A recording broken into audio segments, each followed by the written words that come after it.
ਜਨਤਾ ਦੀ ਆਵਾਜ਼ ਚੈਨਲ ਦੇਖ ਰਹੇ ਸਾਰੇ ਦੋਸਤ ਮਿੱਤਰਾਂ ਨੂੰ ਪਿਆਰ ਭਰੀ ਸਤਿ ਸ਼੍ਰੀ ਅਕਾਲ। ਮੈਂ ਤੁਹਾਡਾ ਆਪਣਾ ਅਜੇ ਢੱਲੇਵਾਲ। ਇਸ ਵਕਤ ਅਸੀਂ ਬੈਠੇ ਹਾਂ ਬਰਨਾਲਾ ਦੇ ਵਿੱਚ। ਜਿਵੇਂ ਅੱਜ ਤੱਕ ਤੁਹਾਨੂੰ ਬਹੁਤ ਸਾਰੇ ਐਕਟਰ ਡਾਇਰੈਕਟਰ ਕਲਾਕਾਰਾਂ ਦੇ ਨਾਲ ਮਿਲਾਇਆ, ਅੱਜ ਤੁਹਾਡੇ ਰੂਬਰੂ ਕਰਾਉਣ ਜਾ ਰਹੇ ਹਾਂ ਜੋ ਕਿਸੇ ਜਾਣ ਪਹਿਚਾਣ ਦੇ ਮੁਤਾਜ ਨਹੀਂ। ਜੇਕਰ ਆਪਾਂ ਉਹਨਾਂ ਦੀ ਕਲਮ ਦੀ ਗੱਲ ਕਰੀਏ ਤਾਂ ਬਰਨਾਲੇ ਦੇ ਵਿੱਚ ਸਭ ਤੋਂ ਪਹਿਲਾਂ ਉਹਨਾਂ ਦਾ ਨਾਮ ਆ ਜਾਂਦਾ ਗਾ ਜੀ, ਹਰਦੀਪ ਬਾਵਾ ਜੀ। ਅੱਜ ਤੁਹਾਡੇ ਰੂਬਰੂ ਕਰਾਉਣ ਜਾ ਰਹੇ ਹਾਂ ਹਰਦੀਪ ਬਾਵਾ ਜੀ ਨੇ, ਜਿਨ੍ਹਾਂ ਨੇ ਕਿ ਆਪਣੀ ਇੱਕ ਖੁਦ ਦੀ ਲਿਖੀ ਹੋਈ ਕਿਤਾਬ ਆਡੀਅנס ਦੇ ਵਿੱਚ ਲੋਕਾਂ ਦੇ ਵਿੱਚ ਪੇਸ਼ ਕੀਤੀ ਹੈ। ਗੱਲਬਾਤ ਕਰਨ ਜਾ ਰਹੇ ਹਾਂ ਹਰਦੀਪ ਬਾਵਾ ਜੀ ਨਾਲ। ਸਤਿ ਸ਼੍ਰੀ ਅਕਾਲ ਮੈਮ। ਸਤਿ ਸ਼੍ਰੀ ਅਕਾਲ ਜੀ। ਤੁਸੀਂ ਆਪਣੇ ਕੀਮਤੀ ਸਮੇਂ ਦੇ ਵਿੱਚ ਸਾਨੂੰ ਸਮਾਂ ਦਿੱਤਾ, ਸਾਡੇ ਚੈਨਲ ਦੇ ਵਿੱਚ ਤੁਹਾਡਾ ਬਹੁਤ ਬਹੁਤ ਸਵਾਗਤ ਹੈ ਜੀ। ਹਾਂਜੀ, ਮੈਂ ਤੁਹਾਡੀ ਬਹੁਤ ਰਿਣੀ ਹਾਂ ਕਿ ਤੁਸੀਂ ਵੀ ਅੱਜ ਸਮਾਂ ਕੱਢ ਕੇ ਇੱਥੇ ਆਏ ਹੋ ਅਤੇ ਮੈਨੂੰ ਆਮ ਲੋਕਾਂ ਦੇ ਰੂਬਰੂ ਕਰ ਰਹੇ ਹੋ। ਓਕੇ, ਗੱਲ ਕਰਦੇ ਜਿਵੇਂ ਕਹਿੰਦੇ ਨੇ ਕਿ ਸਿਆਣੇ ਅਸੀਂ ਜੋ ਵੀ ਮਿਹਨਤ ਕਰਦੇ ਹਾਂ ਜੀ ਹੈ ਨਾ, ਉਹਦਾ ਇੱਕ ਦਿਨ ਜ਼ਰੂਰ ਫਲ ਮਿਲਦਾ ਹੈ। ਜਿਵੇਂ ਤੁਸੀਂ ਅੱਜ ਆਪਣੀ ਕਿਤਾਬ ਛਾਪੀ ਹੈ ਜੀ ਹੈ ਨਾ, ਤਾਂ ਇੱਦਾਂ ਲੱਗਦਾ ਜਿਵੇਂ ਤੁਹਾਡੀ ਸਫਲ ਆ ਜ਼ਿੰਦਗੀ ਦੀ ਉਹ ਪੂਰੀ ਸਫਲ ਹੋ ਚੁੱਕੀ ਹੈ ਜੀ ਨਾ। ਹਾਂਜੀ ਬਿਲਕੁਲ, ਮੇਰੀ ਬਹੁਤ ਰੀਸ ਸੀ ਇਸ ਗੱਲ ਦੀ ਕਿ ਮੈਂ ਆਪਣੀ ਕਵਿਤਾਵਾਂ ਨੂੰ ਇੱਕ ਕਿਤਾਬੀ ਰੂਪ ਦੇਵਾਂ। ਸੋ ਅੱਜ ਉਹ ਮੇਰਾ ਸੁਪਨਾ ਜਿਹੜਾ ਪੂਰਾ ਹੋ ਗਿਆ। ਪਰ ਇੱਥੇ ਮੈਂ ਜ਼ਰੂਰ ਕਹਿਣਾ ਚਾਹੂੰਗੀ ਕਿ ਇੱਕ ਸ਼ੁਰੂਆਤ ਹੈ, ਅੰਤ ਨਹੀਂ ਹੈਗਾ। ਓਕੇ, ਹਾਂਜੀ। ਜਿਹੜੀ ਤੁਸੀਂ ਅੱਜ ਕਿਤਾਬ ਛਾਪੀ ਹੈ ਜੀ ਹੈ ਨਾ, ਤਾਂ ਇਹਦਾ ਤੁਸੀਂ ਕੀ ਨਾਂ ਰੱਖਿਆ ਜੀ? ਹਾਂਜੀ, ਮੇਰੀ ਕਿਤਾਬ ਦਾ ਨਾਮ ਹੈ ਮਨ ਦੇ ਸਫ਼ੇ ਤੋਂ। ਇਸ ਕਿਤਾਬ ਇਹ ਖੁੱਲ੍ਹੀ ਵੰਨਗੀ ਵਿੱਚ ਲਿਖੀ ਗਈਆਂ ਕਵਿਤਾਵਾਂ ਨੇ। ਇਸ ਵਿੱਚ ਮੋਸਟਲੀ ਜਿਹੜੀ ਕਵਿਤਾਵਾਂ ਨੇ ਸਮਾਜਿਕ ਇਸ਼ੂਜ਼ ਨਾਲ ਰਿਲੇਟਡ ਹੈ, ਜੋ ਸਮਾਜ ਵਿੱਚ ਅੱਜ ਵਾਪਰ ਰਿਹਾ ਹੈ। ਦੂਸਰਾ, ਇਸ ਵਿੱਚ ਮੈਂ ਕੇਂਦਰ ਬਿੰਦੂ ਲੈਤਾ ਹੈ ਔਰਤ ਨੂੰ। ਮੋਸਟਲੀ ਕਵਿਤਾਵਾਂ ਜਿਹੜੀਆਂ ਔਰਤ ਨਾਲ ਰਿਲੇਟਡ ਨੇ। ਅਤੇ ਤੀਸਰਾ, ਇਹਦੇ ਵਿੱਚ ਮੈਂ ਰੰਗ ਮੁਹੱਬਤ ਦਾ ਲੈਤਾ ਗਾ। ਸੋ ਤਿੰਨ ਰੰਗਾਂ ਦਾ ਸੁਮੇਲ ਆ। ਮੋਸਟਲੀ ਜਿਹੜੀ ਕਵਿਤਾਵਾਂ ਨੇ ਉਹ ਸਮਾਜਿਕ ਇਸ਼ੂਜ਼ 'ਤੇ ਨੇ, ਲਾਈਕ ਕੁੜੀਆਂ ਨਾਲ ਹੁੰਦੀਆਂ ਤੇਜ਼ਾਬੀ ਘਟਨਾਵਾਂ ਹੋ ਗਈਆਂ, ਔਰਤਾਂ ਨੂੰ ਹੁੰਦੇ ਰੇਪ ਕੇਸਿਸ, ਛੋਟੀਆਂ ਬੱਚੀਆਂ ਨਾਲ ਬਲਾਤਕਾਰ, ਕਿਸਾਨਾਂ ਦੀ ਗੱਲ ਕੀਤੀ ਹੈ ਜਿਵੇਂ ਇਹਦੇ ਵਿੱਚ।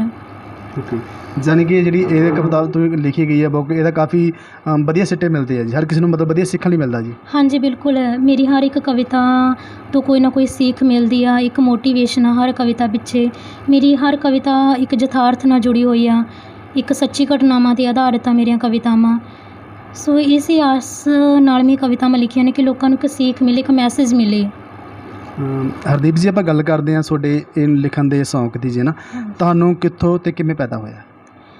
ਹਾਂਜੀ, ਜਿਹੜਾ ਇਹ ਲਿਖਣ ਦਾ ਸ਼ੌਂਕ ਆ ਇਹ ਹੌਲੀ ਹੌਲੀ ਆਇਆ। ਸ਼ੁਰੂ 'ਚ ਮੈਨੂੰ ਸਾਹਿਤਕ ਕਿਤਾਬਾਂ ਅਖਬਾਰਾਂ ਪੜ੍ਹਨ ਦਾ ਸ਼ੌਂਕ ਸੀਗਾ।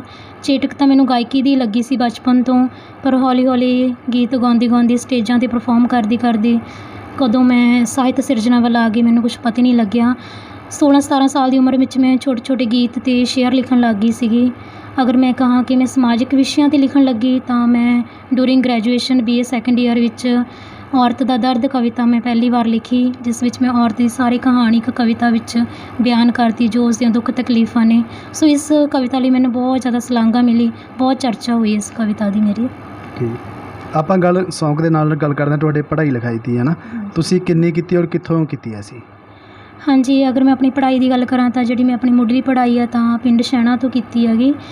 ਉਸ ਤੋਂ ਬਾਅਦ ਮੈਂ ਗ੍ਰੈਜੂਏਸ਼ਨ ਕੀਤੀ ਹੈ ST ਕਾਲਜ ਬਰਨਾਲਾ ਤੋਂ, ਸੈਕਰਡ ਹਾਰਟ ਕਾਲਜ ਮਾਨਾ ਪਿੰਡੀ ਤੋਂ ਮੈਂ BEd ਕੀਤੀ। ਉਸ ਤੋਂ ਬਾਅਦ ਮੈਂ ਡਬਲ MA ਕੀਤੀ, MA ਪੰਜਾਬੀ ਔਰ ਇੰਗਲਿਸ਼ ਦੀ। ਉਸ ਤੋਂ ਬਾਅਦ 1 ਸਾਲ ਦਾ ਮੈਂ ਕੰਪਿਊਟਰ ਦਾ ਡਿਪਲੋਮਾ ਕੀਤਾ। ਹਾਂਜੀ, ਜਿਵੇਂ ਤੁਸੀਂ ਛੋਟੀ ਉਮਰ ਦੇ ਵਿੱਚ ਬਹੁਤ ਵੱਡੀ ਮਤਲਬ ਮੰਜ਼ਿਲ ਹਾਸਲ ਕੀਤੀ ਹੈ ਨਾ, ਤਾਂ ਮਤਲਬ ਇਹ ਇਤਿਹਾਸ ਕੋਈ ਇਨਸਾਨ ਹੀ ਰਚਦਾ ਜੀ ਹੈ ਨਾ, ਕਿ ਜ਼ਿੰਦਗੀ ਦੇ ਵਿੱਚ ਕਾਮਯਾਬ ਹੋਣਾ। ਕਿਉਂਕਿ ਸ਼ੁਰੂਆਤ ਦੇ ਵਿੱਚ ਬਹੁਤ ਸਾਰੇ ਲੋਕ ਸ਼ੁਰੂਆਤ ਕਰਦੇ ਨੇ ਜੀ, ਪਰ ਉੱਥੋਂ ਤੱਕ ਪਹੁੰਚਣਾ ਬਹੁਤ ਔਖਾ ਹੁੰਦਾ ਜੀ ਹੈ ਨਾ।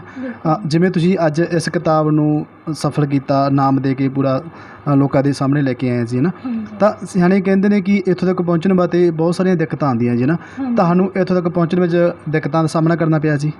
ਹਾਂਜੀ, ਮੈਨੂੰ ਬਹੁਤ ਦਿੱਕਤਾਂ ਦਾ ਸਾਹਮਣਾ ਕਰਨਾ ਪਿਆ, ਬਹੁਤ ਸਾਰੇ ਉਤਾਰ ਚੜਾਵ ਦੇਖੇ ਨੇ ਮੈਂ। ਪਹਿਲੀ ਉਤਾਰ ਚੜਾਵ ਤਾਂ ਮੇਰੇ ਪੇਰੈਂਟਸ ਤੋਂ ਹੀ ਸ਼ੁਰੂ ਹੋ ਜਾਂਦਾ, ਜਿਨ੍ਹਾਂ ਨੇ ਮੈਨੂੰ ਸਪੋਰਟ ਨਹੀਂ ਕੀਤੀ ਇਸ ਲਾਈਨ ਵਿੱਚ। ਉਹ ਮੈਂ ਨਹੀਂ ਕਹਿੰਦੀ ਕਿ ਉਹਨਾਂ ਨੇ ਮੇਰਾ ਸਾਥ ਨਹੀਂ ਦਿੱਤਾ, ਪਰ ਉਹ ਚਾਹੁੰਦੇ ਸੀ ਕਿ ਮੈਂ ਪੜ੍ਹ ਲਿਖ ਕੇ ਇੱਕ ਵਧੀਆ ਨੌਕਰੀ ਲਵਾਂ, ਪਰ ਉਹਨਾਂ ਨੇ ਮੇਰੇ ਸਾਹਿਤਕ ਖੇਤਰ ਵਿੱਚ ਕੋਈ ਸਾਥ ਨਹੀਂ ਦਿੱਤਾ। ਸੋ ਇੱਕ ਕਹਿ ਦਿੰਦੇ ਹਾਂ ਕਿ ਮੈਂ ਇਕੱਲਾ ਚੱਲਿਆ ਸੀ ਅਤੇ ਇੱਕ ਕਾਫਲਾ ਜੁੜਦਾ ਚਲਾ ਗਿਆ। ਸੋ ਇੱਕ ਸੋਚ ਲੈ ਕੇ ਮੈਂ ਇਕੱਲੀ ਤੁਰ ਪਈ ਸੀ ਅਤੇ ਅੱਜ ਮੈਂ ਇੱਥੇ ਪਹੁੰਚ ਗਈ ਹਾਂ। ਨਹੀਂ, ਸਿਰਫ ਇਹ 'ਚ ਇਹ ਵੀ ਹੁੰਦਾ ਹਰਦੀਪ ਜੀ, ਜਿਵੇਂ ਮਾਂ ਬਾਪ ਦੀ ਸੋਚ ਹੁੰਦੀ ਹੈ ਜੀ ਹੈ ਨਾ, ਅਸੀਂ ਅੱਜ ਤੱਕ ਸਮਾਜਿਕ ਦੇ ਵਿੱਚ ਦੇਖਦੇ ਹਾਂ ਕਿ ਮਾਂ ਬਾਪ ਦਾ ਸਿਰਫ ਇਹੀ ਹੁੰਦਾ ਕਿ ਸਾਡਾ ਬੱਚਾ ਥੋੜ੍ਹਾ ਪੜ੍ਹਿਆ ਲਿਖਿਆ ਤਾਂ ਉਸ ਤੋਂ ਬਾਅਦ ਉਹਦੀ ਸ਼ਾਦੀ ਕਰਦੀ ਹੈ ਜੀ ਹੈ ਨਾ। ਤਾਂ ਸਭ ਤੋਂ ਵੱਡਾ ਤਾਂ ਮਾਂ ਪਿਓ ਨੂੰ ਇਹੀ ਹੁੰਦਾ ਕਿ ਜੀ ਵਿਆਹ ਕਰਕੇ ਉਹਨੂੰ ਇੱਕ ਸਾਈਡ 'ਤੇ ਕਰ ਦਈਏ, ਪਰ ਉਹਦੇ ਨਾਲ ਜੇ ਕੋਈ ਬੱਚੇ ਦਾ ਕੋਈ ਟੈਲੈਂਟ ਹੈਗਾ ਤਾਂ ਉਹ ਕੁਝ ਜ਼ਿੰਦਗੀ 'ਚ ਬਣਨਾ ਚਾਹੁੰਦਾ ਤਾਂ ਉਹਨੂੰ ਮੌਕਾ ਵੀ ਦੇਣਾ ਚਾਹੀਦਾ ਜੀ ਹੈ ਨਾ। ਬਿਲਕੁਲ ਦੇਣਾ ਚਾਹੀਦਾ। ਮੈਂ ਕਹਿੰਦੀ ਹਾਂ ਅਗਰ ਤੁਹਾਡੇ ਬੱਚੇ ਵਿੱਚ ਕੋਈ ਟੈਲੈਂਟ ਹੈ ਤਾਂ ਉਸਨੂੰ ਲੋਕਾਂ ਸਾਹਮਣੇ ਲਿਆਉਣ ਦਾ ਮੌਕਾ ਜ਼ਰੂਰ ਦਿਓ, ਨਾ ਕਿ ਉਸਨੂੰ ਪਿੱਛੇ ਪੁਸ਼ ਕਰੋ, ਉਸ ਨੂੰ ਆਉਣ ਦਿਓ ਅੱਗੇ, ਜੋ ਵੀ ਉਸ ਵਿੱਚ ਟੈਲੈਂਟ ਹੈ, ਕਿਉਂਕਿ ਹਰ ਇਨਸਾਨ ਵਿੱਚ ਅਲੱਗ-ਅਲੱਗ ਟੈਲੈਂਟ ਹੁੰਦਾ, ਹਰ ਇਨਸਾਨ ਯੂਨੀਕ ਆ ਆਪਣੇ ਆਪ ਵਿੱਚ। ਸੋ ਸਾਨੂੰ ਆਪਣੇ ਬੱਚਿਆਂ ਨੂੰ ਜ਼ਰੂਰ ਸਪੋਰਟ ਕਰਨੀ ਚਾਹੀਦੀ ਆ, ਚਾਹੇ ਕਿਸੇ ਵੀ ਖੇਤਰ ਵਿੱਚ, ਚਾਹੇ ਸਾਹਿਤ ਵਿੱਚ ਹੋਵੇ, ਚਾਹੇ ਸਿੰਗਿੰਗ ਲਾਈਨ ਵਿੱਚ ਹੋਵੇ। ਹਾਂਜੀ। ਓਕੇ, ਅੱਛਾ ਆਪਾਂ ਇਹਦੇ ਨਾਲ ਗੱਲ ਕਰਦੇ ਹਾਂ, ਜਿਵੇਂ ਤੁਹਾਡੀ ਫੈਮਿਲੀ ਦੇ ਵਿੱਚ ਕਿੰਨੇ ਮੈਂਬਰ ਨੇ ਅਤੇ ਤੁਹਾਡੇ ਮਾਤਾ ਪਿਤਾ ਦਾ ਕੀ ਨਾਮ ਹੈ ਜੀ? ਹਾਂਜੀ, ਸਾਡੀ ਫੈਮਿਲੀ ਵਿੱਚ 4 ਮੈਂਬਰ ਨੇ, 2 ਭਤੀਜਾ ਭਤੀਜੀ ਵੀ ਹੈਗੇ ਨੇ। ਸੋ ਮੇਰੇ ਪਿਤਾ ਦਾ ਨਾਮ ਹੈ ਡਾਕਟਰ ਚਰਨਜੀਤ ਸਿੰਘ, ਮਾਤਾ ਗੁਰਮੀਤ ਕੌਰ, ਵੀਰਾ ਹੈ ਜੀ, ਭਾਬੀ ਹੈ, ਅਤੇ ਇੱਕ ਭਤੀਜਾ ਭਤੀਜੀ ਹੈ ਜੀ ਸਾਡੀ ਫੈਮਿਲੀ ਵਿੱਚ। ਓਕੇ, ਹਾਂਜੀ। ਜਿਵੇਂ ਤੁਸੀਂ ਇਹ ਕਿਤਾਬ ਨੂੰ ਛਾਪਿਆ ਜੀ, ਹੈ ਨਾ, ਹਾਂਜੀ। ਤਾਂ ਮਤਲਬ ਪੂਰਾ ਤੁਹਾਡੀ ਸਪੋਰਟ ਕੀਤੀ ਗਈ ਹੈ ਜੀ? ਨਹੀਂ, ਮੇਰੀ ਪੂਰੀ ਸਪੋਰਟ ਨਹੀਂ ਕੀਤੀ ਗਈ। ਥੋੜ੍ਹਾ ਜਿਹਾ ਬਗਾਵਤ ਦਾ ਕਰਨੀ ਪਈ ਥੋੜ੍ਹੀ ਇਸ ਚੀਜ਼ ਲਈ। ਹਾਂਜੀ, ਪਰ ਹੁਣ ਮੇਰੇ ਪਾਪਾ ਖੁਸ਼ ਨੇ ਇਸ ਚੀਜ਼ ਤੋਂ, ਉਹ ਐਪਰੀਸ਼ੀਏਟ ਕਰ ਰਹੇ ਨੇ ਮੈਨੂੰ। ਨਹੀਂ, ਕਈ ਵਾਰੀ ਇਹ ਵੀ ਹੁੰਦਾ ਨਾ ਕਿ ਪਹਿਲਾਂ ਜਦੋਂ ਟਾਈਮ ਅਸੀਂ ਆਪਣੀ ਮੰਜ਼ਿਲ ਤੱਕ ਨਹੀਂ ਪਹੁੰਚਦੇ ਜੀ, ਹੈ ਨਾ, ਤਾਂ ਹਰ ਕਿਸੇ ਦੀ ਮਤਲਬ ਮਾਂ ਪਿਓ ਵੀ ਆਪਣੀ ਜਗ੍ਹਾ 'ਤੇ ਸਹੀ ਨੇ ਜੀ, ਹੈ ਨਾ, ਹਾਂਜੀ, ਉਹ ਮਾਹੌਲ ਦੇ ਸਹੀ ਹਿਸਾਬ ਦੇ ਨਾਲ, ਅਤੇ ਮਤਲਬ ਜੋ ਦੁਨੀਆ 'ਚ ਘਟਨਾਵਾਂ ਹੁੰਦੀਆਂ ਨੇ ਜੀ, ਹੈ ਨਾ, ਕਾਫੀ ਸਾਹਮਣਾ ਕਰਨਾ ਪੈਂਦਾ ਹੈਗਾ ਜੀ। ਹਾਂਜੀ। ਅਤੇ ਜਦ ਅਸੀਂ ਕਾਮਯਾਬ ਹੁੰਦੇ ਤਾਂ ਸਾਡੀ ਫੈਮਿਲੀ ਪੂਰੀ ਸਪੋਰਟ ਕਰਨ ਲੱਗ ਜਾਂਦੀ ਹੈ ਜੀ, ਹੈ ਨਾ। ਹਾਂਜੀ, ਬਿਲਕੁਲ। ਹੁਣ ਤੁਸੀਂ ਮੰਨ ਲਓ ਆਪਣੀ ਜੋ ਤੁਹਾਡੇ ਮਤਲਬ ਦਿਮਾਗ ਵਿੱਚ ਸੀ, ਜੋ ਤੁਹਾਡਾ ਟੀਚਾ ਸੀ, ਉਹਨੂੰ ਤੁਸੀਂ ਪੂਰਾ ਕਰਕੇ ਦਿਖਾਇਆ ਜੀ ਨਾ, ਹਾਂਜੀ। ਹੁਣ ਤਾਂ ਪੂਰੀ ਫੈਮਿਲੀ ਪੂਰੀ ਸਪੋਰਟ ਕਰ ਰਹੀ ਹੈ? ਪੂਰੀ ਸਪੋਰਟ ਕਰ ਰਹੀ ਆ, ਬਹੁਤ ਖੁਸ਼ ਨੇ ਮੇਰੇ ਪਾਪਾ, ਉਹਨਾਂ ਨੂੰ ਮਾਣ ਆ ਮੇਰੇ 'ਤੇ। ਸੋ ਮੇਰੀ ਪੂਰੀ ਫੈਮਿਲੀ ਨੂੰ ਬੜਾ ਪ੍ਰਾਊਡ ਆ ਮੇਰੇ 'ਤੇ। ਹਾਂਜੀ, ਉਹ ਬਹੁਤ ਖੁਸ਼ ਨੇ। ਠੀਕ ਹੈ। ਅੱਛਾ, ਇਹਦੇ ਨਾਲ ਆਪਾਂ ਗੱਲ ਕਰਦੇ ਹਾਂ ਕਿ ਜਿਵੇਂ ਤੁਸੀਂ ਇੱਕ ਗਾਇਕੀ ਲਾਉਣ ਦਾ ਪਹਿਲਾਂ ਸ਼ੌਂਕ ਦੱਸਿਆ ਨਾ, ਤੁਹਾਡੇ ਹਾਂਜੀ। ਮਤਲਬ ਉਹ ਵੀ ਸੀਗਾ ਮਤਲਬ ਦਿਲ ਦੇ ਵਿੱਚ ਮੈਂ ਅੱਗੇ ਆਵਾਂ, ਤਾਂ ਤੁਸੀਂ ਉਹਨੂੰ ਛੱਡ ਕੇ ਇਹਨੂੰ ਕਿੱਦਾਂ ਅੱਗੇ ਵਧੇ ਜੀ? ਹਾਂਜੀ, ਮੈਨੂੰ ਚੇਟਕ ਗਾਇਕੀ ਦੀ ਲੱਗੀ ਸੀ, ਮੈਨੂੰ ਬਹੁਤ ਸ਼ੌਂਕ ਆ ਸ਼ੁਰੂ ਤੋਂ ਹੀ ਸਿੰਗਿੰਗ ਦਾ। ਈਵਨ ਮੈਂ ਇੱਕ ਸਿੰਗਰ ਬਣਨਾ ਚਾਹੁੰਦੀ ਸੀ, ਜਾਂ ਮੈਂ ਮਿਊਜ਼ਿਕ ਟੀਚਰ ਬਣਨਾ ਚਾਹੁੰਦੀ ਸੀ, ਮੈਂ ਇਸ ਲਾਈਨ 'ਚ ਹੀ ਅੱਗੇ ਜਾਣਾ ਚਾਹੁੰਦੀ ਸੀ। ਬਾਕਾਇਦਾ ਮੈਂ ਮਿਊਜ਼ਿਕ ਸਿੱਖਣਾ ਚਾਹੁੰਦੀ ਸੀ, ਇੰਸਟਰੂਮੈਂਟ ਸਿੱਖਣਾ ਚਾਹੁੰਦੀ ਸੀ, ਪਰ ਕੁਝ ਕਾਰਨਾਂ ਕਰਕੇ ਮੈਂ ਨਹੀਂ ਇਸ ਲਾਈਨ 'ਚ ਜਾ ਸਕੀ। ਸੋ ਉਹ ਜਿਹੜੀ ਚੀਜ਼ ਆ ਉਹ ਦੱਬੀ ਰਹਿ ਗਈ, ਇੱਕ ਉਸ ਚੀਜ਼ ਨੂੰ ਦੱਬੀ ਰਹਿਣ ਕਰਕੇ ਹੁਣ ਫਿਰ ਇੱਕ ਕਲਮ ਦਾ ਰੂਪ ਦੇਣ ਲੱਗ ਗਈ ਸੀ ਮੈਂ, ਹੌਲੀ ਹੌਲੀ ਕਵਿਤਾਵਾਂ ਰਚਣ ਲੱਗ ਗਈ, ਹੌਲੀ ਹੌਲੀ ਇਸ ਲਾਈਨ ਵਿੱਚ ਆ ਗਈ ਮੈਂ। ਜਿਵੇਂ ਹਰਦੀਪ ਜੀ, ਇਹ ਵੀ ਹੁੰਦਾ ਜਿਵੇਂ ਇੱਕ ਰਾਈਟਰ ਆ ਜੀ, ਹੈ ਨਾ, ਹਾਂਜੀ, ਜੋ ਉਹਦੇ ਮਨ ਦੇ ਭਾਵ ਹੁੰਦੇ ਨੇ ਜੀ ਅੰਦਰ ਦੇ, ਹੈ ਨਾ, ਉਹ ਬਿਆਨਾਂ ਰਾਹੀਂ ਬਿਆਨ ਕਰਦਾ ਗਿਆ ਜੀ, ਬਿਲਕੁਲ ਜੀ। ਉਹਦੇ ਤੁਹਾਡਾ ਕੀ ਕਹਿਣਾ ਜੀ? ਹਾਂਜੀ, ਬਿਲਕੁਲ। ਇੱਕ ਮੈਂ ਕਹਿੰਦੀ ਇੱਕ ਲੇਖਕ ਹੀ ਉਹੀ ਬਣਦਾ ਗਾ ਜਿਸ ਦੀ ਕੋਈ ਇੱਕ ਖਾਸ ਇੱਕ ਹਿਸਟਰੀ ਹੁੰਦੀ ਆ, ਉਹਦੀ ਕੁਛ ਨਾ ਕੁਛ ਛਿਪਿਆ ਹੁੰਦਾ ਉਹਦੇ ਲਿਖਣ ਪਿੱਛੇ।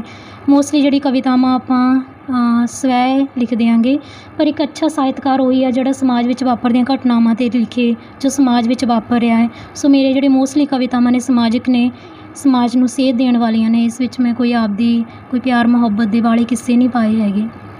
ਹਾਂਜੀ। ਅੱਛਾ, ਅਸੀਂ ਚਾਹੁੰਦੇ ਹਾਂ ਕਿ ਤੁਸੀਂ ਸਾਡੇ ਦਰਸ਼ਕਾਂ ਨੂੰ, ਹੈ ਨਾ, ਜੋ ਵੀ ਤੁਸੀਂ ਆਪਣੀ ਕਿਤਾਬ ਦੇ ਵਿੱਚ ਲਿਖਿਆ ਜੀ, ਉਹਦੇ ਲਈ 2 ਬੋਲ ਸੁਣਾਓਗੇ ਜੀ? ਹਾਂਜੀ, ਜ਼ਰੂਰ। ਮੈਂ ਤੁਹਾਨੂੰ ਇੱਕ ਕਵਿਤਾ ਸੁਣਾਉਂਦੀ ਹਾਂ ਜੀ। ਸੋ ਇਹ ਕਵਿਤਾ ਮੈਂ ਔਰਤ ਦੀ ਆਜ਼ਾਦੀ 'ਤੇ ਲਿਖੀ ਆ ਕਿ ਮੋਸਟਲੀ ਜਿਹੜੇ ਹਸਬੈਂਡ ਨੇ ਜਾਂ ਸਹੁਰਾ ਪਰਿਵਾਰ ਆ, ਔਰਤਾਂ ਨੂੰ ਹਮੇਸ਼ਾ ਦਬਾ ਕੇ ਰੱਖਦਾ ਗਾ। ਸੋ ਉਹਨਾਂ 'ਤੇ ਲਿਖਿਆ ਕਿ ਔਰਤ ਨੂੰ ਵੀ ਹੱਕ ਆ ਪੂਰਾ ਆਪਣੀ ਜ਼ਿੰਦਗੀ ਨੂੰ ਜਿਉਣ ਦਾ, ਹੁਣ ਆਪਣੇ ਸੁਪਨੇ ਪੂਰੇ ਕਰਨ ਦਾ। ਸੋ ਇਹ ਮੇਰੀ ਕਵਿਤਾ ਦਾ ਨਾਮ ਹੈ ਖੁੱਲ੍ਹੀ ਪਰਵਾਜ਼। ਮੈਨੂੰ ਪੰਛੀ ਵਾਂਗ ਪਿੰਜਰੇ 'ਚ ਕੈਦ ਨਾ ਰੱਖੀ, ਮੈਨੂੰ ਪੰਛੀ ਵਾਂਗ ਪਿੰਜਰੇ 'ਚ ਕੈਦ ਨਾ ਰੱਖੀ, ਚਾਂਦੀ ਦੀਆਂ ਝਾਂਜਰਾਂ ਵੀ ਜੰਜੀਰ ਨੇ ਮੇਰੇ ਲਈ। ਮੈਨੂੰ ਪੰਛੀ ਵਾਂਗ ਪਿੰਜਰੇ 'ਚ ਕੈਦ ਨਾ ਰੱਖੀ, ਚਾਂਦੀ ਦੀਆਂ ਝਾਂਜਰਾਂ ਵੀ ਜੰਜੀਰ ਨੇ ਮੇਰੇ ਲਈ।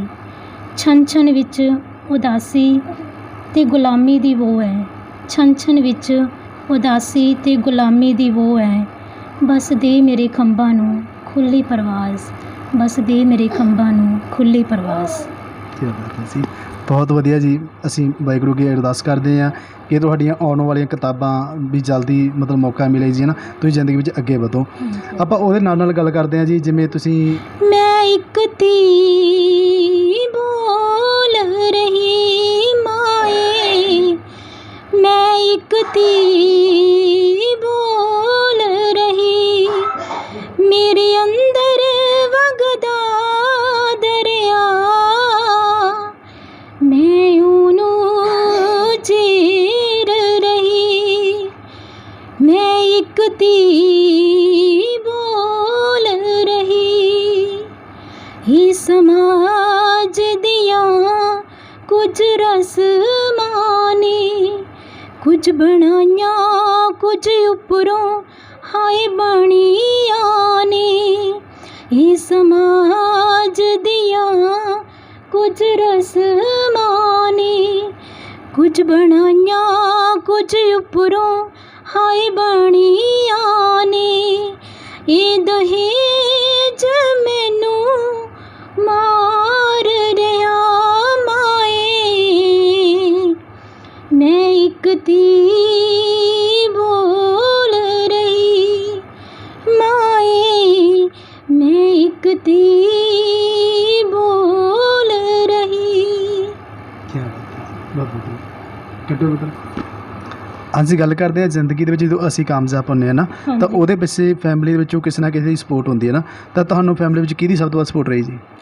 ਹਾਂਜੀ, ਅਗਰ ਮੈਂ ਸ਼ੁਰੂ 'ਚ ਗੱਲ ਕਰਾਂ ਤਾਂ ਮੇਰੀ ਫੈਮਿਲੀ ਦਾ ਕੋਈ ਸਪੋਰਟ ਨਹੀਂ ਸੀ ਮੈਨੂੰ, ਪਰ ਜਿਉਂ-ਜਿਉਂ ਇਸ ਲਾਈਨ ਵਿੱਚ ਮੈਂ ਅੱਗੇ ਵੱਧਦੀ ਗਈ ਉਹਨਾਂ ਦੀ ਸਪੋਰਟ ਮੇਰੇ ਕੰਨੀ ਵੱਧਦੀ ਚਲੀ ਗਈ। ਸੋ ਸਭ ਤੋਂ ਜ਼ਿਆਦਾ ਸਪੋਰਟ ਮੈਨੂੰ ਇਸ ਖੇਤਰ ਵਿੱਚ ਮੇਰੇ ਪਾਪਾ ਦੀ ਰਹੀ ਹੈਗੀ। ਉਹਨਾਂ ਨੇ ਮੈਨੂੰ ਬਹੁਤ ਸਪੋਰਟ ਕੀਤਾ ਇਸ ਲਾਈਨ ਵਿੱਚ। ਅਤੇ ਦੂਸਰਾ ਨਾਮ ਮੈਂ ਆਪਣੇ ਕੁਝ ਹੋਰਾਂ ਦੇ ਵੀ ਨਾਮ ਇੱਥੇ ਜ਼ਰੂਰ ਲੈਣਾ ਚਾਹੂੰਗੀ।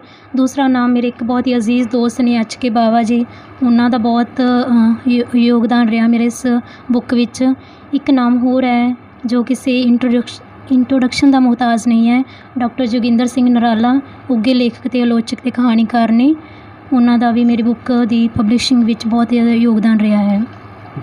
ਹਾਂਜੀ ਪੜ੍ਹਦੀ ਹੈ ਜੀ ਨਾ ਆਪਣੀ, ਤਾਂ ਮੰਨ ਲਓ ਸਾਡੇ ਆਡੀਅנס ਇਹਨੂੰ ਲੈਣਾ ਚਾਹੁੰਦੇ ਆ ਜੀ ਹੈ ਨਾ, ਤਾਂ ਇਹਨੂੰ ਕਿੱਥੋਂ ਪ੍ਰਾਪਤ ਕੀਤਾ ਜਾ ਸਕਦਾ? ਹਾਂਜੀ, ਜਿਹੜੀ ਮੇਰੀ ਬੁੱਕ ਹੈ ਮਨ ਦੇ ਸਫ਼ੇ ਤੋਂ, ਅਗਰ ਕੋਈ ਇਸ ਨੂੰ ਪ੍ਰਾਪਤ ਕਰਨਾ ਚਾਹੁੰਦਾ ਹੈ, ਜਿਹੜੀ ਬੁੱਕ ਹੈ ਇਹ ਤਾਲੀ ਪ੍ਰਕਾਸ਼ਨ ਬਰਨਾਲਾ ਤੋਂ ਪਬਲਿਸ਼ ਹੋਈ ਹੈ, ਜਿਸ ਦੇ ਸੰਪਾਦਕ ਦਾ ਨਾਮ ਹੈ ਡਿੰਪਲ ਕੁਮਾਰ। ਇਸ ਦੀ ਕੀਮਤ ਹੈ ਜੀ 150 ਰੁਪਇਆ। ਅਗਰ ਕੋਈ ਵੀ ਇਸ ਨੂੰ ਪ੍ਰਾਪਤ ਕਰਨਾ ਚਾਹੁੰਦਾ ਹੈ ਤਾਂ ਡਿੰਪਲ ਕੁਮਾਰ ਤੋਂ ਲੈ ਸਕਦੇ ਹੋ, ਤਾਲੀ ਪ੍ਰਕਾਸ਼ਨ ਬਰਨਾਲਾ ਤੋਂ, ਜਿਸ ਦੀ ਡਿਸਕ੍ਰਿਪਸ਼ਨ ਨੀਚੇ ਦਿੱਤੀ ਜਾਊਗੀ। ਹਾਂਜੀ, ਅਤੇ ਆਪਾਂ ਇਹਦੇ ਨਾਲ ਗੱਲ ਕਰਦੇ ਹਾਂ, ਜਿਵੇਂ ਤੁਹਾਡੀ ਪਸੰਦੀ ਦੀ ਗੇਮ ਸੀ ਹੈ ਨਾ, ਤਾਂ ਤੁਹਾਡੀ ਕਿਹੜੀ ਹੈ ਸੀ? ਹਾਂਜੀ, ਮੇਰੀ ਪਸੰਦੀਦਾ ਗੇਮ ਬੈਡਮਿੰਟਨ ਹੈ। ਮੈਨੂੰ ਬੈਡਮਿੰਟਨ ਖੇਡਣ ਦਾ ਬਹੁਤ ਸ਼ੌਂਕ ਹੈ। ਹਾਂਜੀ। ਅਤੇ ਤੁਹਾਡੀ ਪਸੰਦੀਦਾ ਕਲਾਕਾਰ ਜੀ? ਹਾਂਜੀ, ਮੇਰੇ ਪਸੰਦੀਦਾ ਕਲਾਕਾਰ ਨੇ ਜੀ ਗੁਰਦਾਸ ਮਾਨ, ਸਰਤਾਜ ਕੌਰ ਵੀ, ਨਮਰਤਾ ਖਹਿਰਾ। ਮੈਨੂੰ ਬਹੁਤ ਪਸੰਦ ਨੇ ਇਹਨਾਂ ਦੇ ਗੀਤ। ਮੋਸਟਲੀ ਮੈਨੂੰ ਉਹ ਗੀਤ ਹੀ ਪਸੰਦ ਨੇ ਜਿਨ੍ਹਾਂ ਵਿੱਚ ਕੋਈ ਮੈਸੇਜ ਹੋਵੇ, ਜੋ ਸਮਾਜ ਨਾਲ ਰਿਲੇਟਡ ਹੋਣ। ਸੌਂਗ ਉਹ ਜ਼ਿਆਦਾ ਮੇਰੇ ਦਿਲ ਦੇ ਨੇੜੇ ਨੇ। ਹਾਂਜੀ ਹਾਂਜੀ ਹਰਦੀਪ, ਜਿਵੇਂ ਤੁਸੀਂ ਇਹ ਬੁੱਕ ਛਾਪੀ ਹੈ ਜੀ ਹੈ ਨਾ, ਹਾਂਜੀ ਤਾਂ ਇਹਦੇ ਵਿੱਚ ਤੁਹਾਨੂੰ ਕਿਹਦਾ ਸਪੋਰਟ ਰਹੀ ਜ਼ਿਆਦਾ ਜੀ? ਹਾਂਜੀ, ਇਸ ਬੁੱਕ ਦੀ ਪਬਲਿਸ਼ਿੰਗ ਵਿੱਚ ਮੇਰਾ ਸਭ ਤੋਂ ਵੱਡਾ ਯੋਗਦਾਨ ਤਾਂ ਪਰਮਾਤਮਾ ਦਾ ਹੈ। ਉਸ ਤੋਂ ਬਾਅਦ ਮੇਰੇ ਪਾਪਾ ਦਾ ਬਹੁਤ ਯੋਗਦਾਨ ਰਿਹਾ। ਉਸ ਤੋਂ ਬਾਅਦ ਕੁਝ ਖਾਸ ਸ਼ਖਸੀਅਤਾਂ ਦੇ ਨਾਮ ਇੱਥੇ ਜ਼ਰੂਰ ਲੈਣਾ ਚਾਹੂੰਗੀ, ਜਿਨ੍ਹਾਂ ਨੇ ਇਸ ਕਿਤਾਬ ਵਿੱਚ ਮੇਰਾ ਬਹੁਤ ਜ਼ਿਆਦਾ ਸਹਿਯੋਗ ਦਿੱਤਾ। ਉਹਨਾਂ ਵਿੱਚ ਪਹਿਲਾ ਨਾਮ ਆਉਂਦਾ ਹੈ ਮੇਰੇ ਬਹੁਤ ਹੀ ਅਜ਼ੀਜ਼ ਦੋਸਤ HK ਬਾਵਾ ਜੀ ਦਾ, ਜਿਨ੍ਹਾਂ ਨੇ ਇਸ ਕਿਤਾਬ ਵਿੱਚ ਮੇਰਾ ਬਹੁਤ ਸਾਥ ਦਿੱਤਾ। ਹਾਂਜੀ, ਦੂਸਰਾ ਇਸ ਕੜੀ ਵਿੱਚ ਮੈਂ ਨਾਮ ਲੈਣਾ ਚਾਹੂੰਗੀ ਉੱਘੇ ਲੇਖਕ ਅਤੇ ਆਲੋਚਕ ਕਹਾਣੀਕਾਰ, ਜਿਹੜੇ ਕਿਸੇ ਇੰਟਰੋਡਕਸ਼ਨ ਦੇ ਮੁਹਤਾਜ ਨਹੀਂ ਹੈਗੇ, ਡਾਕਟਰ ਜੋਗਿੰਦਰ ਸਿੰਘ ਨਰਾਲਾ ਜੀ, ਜਿਨ੍ਹਾਂ ਨੇ ਮੇਰਾ ਬਹੁਤ ਸਾਥ ਦਿੱਤਾ। ਉਹਨਾਂ ਨੇ ਬਹੁਤ ਸਾਰੇ ਮੈਨੂੰ ਸੁਝਾਅ ਦਿੱਤੇ, ਜਿਨ੍ਹਾਂ ਨੂੰ ਮੈਂ ਸਿਰ ਮੱਥੇ ਪ੍ਰਵਾਨਿਆ ਹਾਂ। ਸੋ ਮੈਂ ਬਹੁਤ ਰਿਣੀ ਹਾਂ ਡਾਕਟਰ ਜੋਗਿੰਦਰ ਸਿੰਘ ਨਰਾਲਾ ਜੀ ਦੀ। ਸੋ ਇਸ ਕੜੀ ਵਿੱਚ ਤੀਸਰਾ ਨਾਮ ਮੇਰੇ ਪਬਲਿਸ਼ਰ ਦਾ ਆਉਂਦਾ ਹੈ ਡਿੰਪਲ ਕੁਮਾਰ, ਤਾਲੀ ਪ੍ਰਕਾਸ਼ਨ ਬਰਨਾਲਾ ਦੇ ਸੰਪਾਦਕ ਨੇ। ਉਹਨਾਂ ਨੇ ਬਹੁਤ ਜ਼ਿਆਦਾ ਮੇਰਾ ਸਾਥ ਦਿੱਤਾ। ਸੋ ਇਸ ਕੜੀ ਵਿੱਚ ਇੱਕ ਹੋਰ ਨਾਮ ਹੈ ਜਿਨ੍ਹਾਂ ਦਾ ਮੈਂ ਲੈਣਾ ਚਾਹੂੰਗੀ, ਮਾਲਵਾ ਲਿਖਾਰੀ ਸਭਾ ਬਰਨਾਲਾ ਦਾ, ਜਿਨ੍ਹਾਂ ਨੇ 11 ਜੁਲਾਈ ਨੂੰ ਮੇਰੀ ਕਿਤਾਬ ਨੂੰ ਲੋਕ ਅਰਪਣ ਕੀਤਾ, ਇੱਕ ਬਹੁਤ ਵਧੀਆ ਪਲੇਟਫਾਰਮ 'ਤੇ ਇਸ ਨੂੰ ਰਿਲੀਜ਼ ਕੀਤਾ। ਸੋ ਮੈਂ ਬਹੁਤ ਰਿਣੀ ਹਾਂ ਡਾਕਟਰ ਸੰਪੂਰਨ ਸਿੰਘ ਟੱਲੇਵਾਲੀਆ ਜੀ ਦਾ, ਅਮਨਦੀਪ ਟੱਲੇਵਾਲੀਆ ਅਤੇ ਉਹਨਾਂ ਦੀ ਪੂਰੀ ਟੀਮ ਦਾ। ਮੈਂ ਬਹੁਤ ਜ਼ਿਆਦਾ ਰਿਣੀ ਹਾਂ ਇਸ। ਹਾਂਜੀ, ਅਗਰ ਮੈਂ ਗੱਲ ਕਰਾਂ ਆਪਣੀਆਂ ਰਚਨਾਵਾਂ ਦੀਆਂ ਰਚਨਾਵਾਂ ਬਾਰੇ, ਤਾਂ ਮੇਰੀਆਂ ਬਹੁਤ ਸਾਰੀਆਂ ਰਚਨਾਵਾਂ ਜਿਹੜੀਆਂ ਬਹੁਤ ਸਾਰੇ ਅਖਬਾਰਾਂ ਅਤੇ ਰਸਾਲਿਆਂ ਵਿੱਚ ਛਪੀਆਂ ਨੇ। ਮੈਂ ਬਹੁਤ ਧੰਨਵਾਦੀ ਹਾਂ ਉਹਨਾਂ ਪੱਤਰਕਾਰਾਂ, ਅਖਬਾਰਾਂ ਦਾ, ਜਿਨ੍ਹਾਂ ਨੇ ਮੇਰੀਆਂ ਜਿਹੜੀਆਂ ਇਹ ਰਚਨਾਵਾਂ ਨੇ ਅਖਬਾਰਾਂ ਵਿੱਚ ਲਾਈਆਂ ਅਤੇ ਲੋਕਾਂ ਦੇ ਰੂਬਰੂ ਕੀਤੀਆਂ। ਸੋ ਇਹਨਾਂ ਰਚਨਾਵਾਂ ਲਈ ਮੈਨੂੰ ਬਹੁਤ ਸਾਰਾ ਮਾਣ ਸਨਮਾਨ ਮਿਲਿਆ, ਬਹੁਤ ਜਗ੍ਹਾ 'ਤੇ ਮੈਨੂੰ ਸਨਮਾਨਿਤ ਕੀਤਾ ਗਿਆ। ਹਰਦੀਪ ਜੀ, ਜਿਵੇਂ ਸਿਆਣੇ ਕਹਿੰਦੇ ਨੇ ਕਿ ਸਮਾਂ ਇਜਾਜ਼ਤ ਨਹੀਂ ਦਿੰਦਾ ਜੀ ਹੈ ਨਾ, ਸਮੇਂ ਦੇ ਨਾਲ ਆਪਾਂ ਨੂੰ ਤੁਹਾਤੋਂ ਅਲਵਿਦਾ ਲੈਣਾ ਪਵੇਗਾ ਜੀ। ਤਾਂ ਅਸੀਂ ਗੱਲ ਕਰਦੇ ਹਾਂ ਤੁਹਾਡੇ ਲਾਟ ਮੈਸੇਜ ਦੀ ਹੈ ਨਾ, ਤਾਂ ਤੁਸੀਂ ਸਾਡੇ ਲੋਕਾਂ ਨੂੰ ਕੀ ਮੈਸੇਜ ਦੇਣਾ ਚਾਹੁੰਦੇ ਹੋ ਜੀ? ਹਾਂਜੀ, ਮੈਂ ਇਹੀ ਮੈਸੇਜ ਦੇਣਾ ਚਾਹੂੰਗੀ ਕਿ ਤੁਹਾਡੇ ਬੱਚੇ ਵਿੱਚ ਅਗਰ ਕੋਈ ਟੈਲੈਂਟ ਹੈ, ਉਸ ਨੂੰ ਦਬਾਓ ਨਾ। ਈਵਨ ਉਸ ਨੂੰ ਮੋਟੀਵੇਟ ਕਰੋ ਕਿ ਉਹ ਆਪਣੇ ਜਿਹੜੇ ਟੈਲੈਂਟ ਹੈ ਉਸ ਨੂੰ ਹੋਰ ਅੱਗੇ ਲੈ ਕੇ ਆਵੇ। ਦੂਸਰਾ, ਮੈਂ ਪੜ੍ਹਾਈ ਨਾਲ ਸੰਬੰਧ 'ਚ ਮੈਸੇਜ ਦੇਣਾ ਚਾਹੂੰਗੀ ਕਿ ਕੁੜੀਆਂ ਲਈ ਮੈਸੇਜ ਹੈ ਮੇਰਾ ਕਿ ਕਦੇ ਆਪਣੀ ਪੜ੍ਹਾਈ ਨੂੰ ਛੱਡੋ ਨਾ, ਹਮੇਸ਼ਾ ਆਪਣੀ ਪੜ੍ਹਾਈ ਨੂੰ ਕੰਟੀਨਿਊ ਰੱਖੋ। ਬਹੁਤ ਸਾਰੀ ਕੁੜੀਆਂ ਇਹ ਕਹਿੰਦੀਆਂ, ਗਿਲੇ ਸ਼ਿਕਵੇ ਕਰਦੀਆਂ ਕਿ ਸਾਥੋਂ ਪੜ੍ਹਿਆ ਨਹੀਂ ਜਾਂਦਾ, ਘਰ ਦੇ ਆਹ ਹਾਲਾਤ ਨੇ, ਮੈਰਿਜ ਤੋਂ ਬਾਅਦ ਨਹੀਂ ਪੜ੍ਹਿਆ ਜਾਂਦਾ।